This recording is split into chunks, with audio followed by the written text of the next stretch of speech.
Okay. I will admit it. I was wrong. Loki is by far the best Marvel show now. I mean, compare, like, the first season of Loki, right? To the first season of What If. What If still takes the cake. But Loki Season 1 with Loki Season 2 combined is now the best Marvel show. And possibly the best show I've watched in live action. And that is saying a lot. I mean, it's crazy how good it is. They did so many twists and turns in there. You had, like, people dying left and right throughout the story. Loki literally became, like, the god of the multiverse. And you got so much stuff going on, man. I can't even think about everything at once.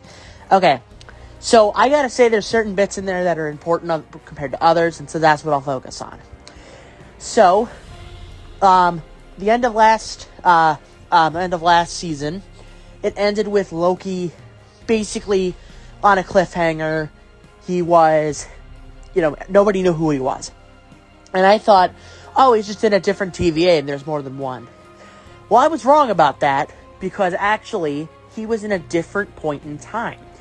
They introduced a thing called time slipping, which ended up being very important to the story, where Loki basically, without getting to choose what happens, basically, like, painfully transitions to another point in time in different locations.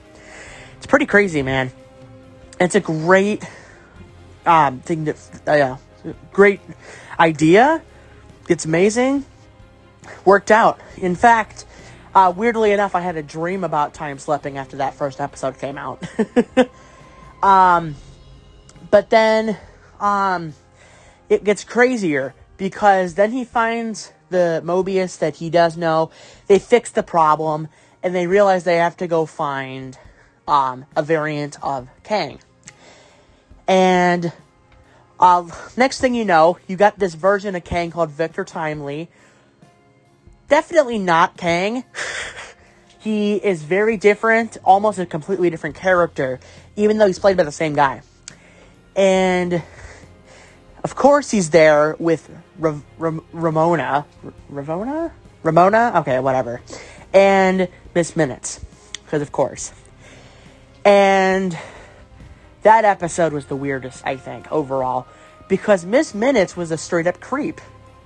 She's this AI creature that He Who Remains created. And that was revealed in this season.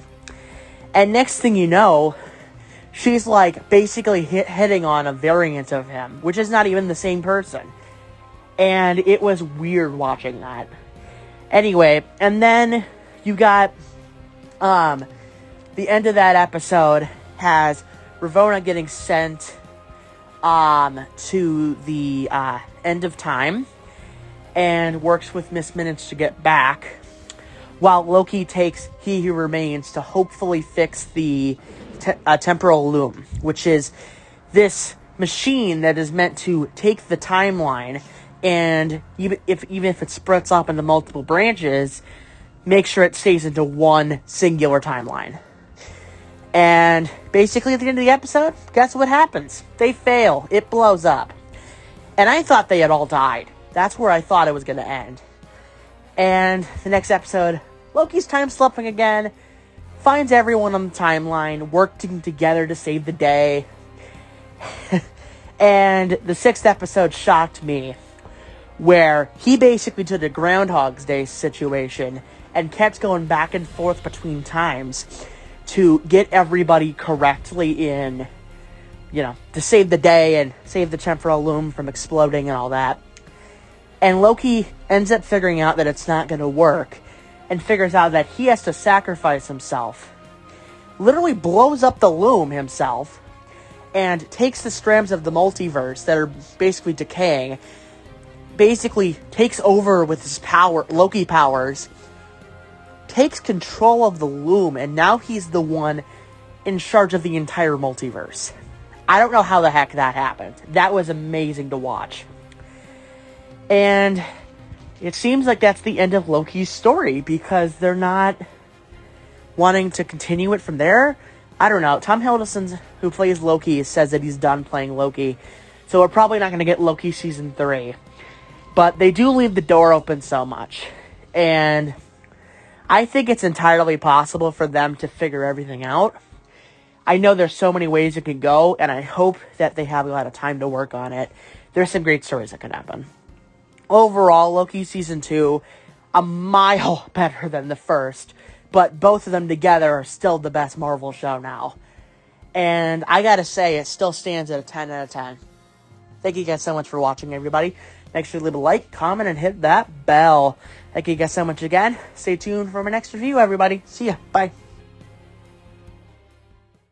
Taking me offline. I'm losing my cognitive facilities. I only have moments left. Victor, I need to tell you.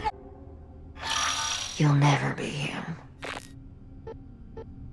Hi, I'm Miss Minutes, and the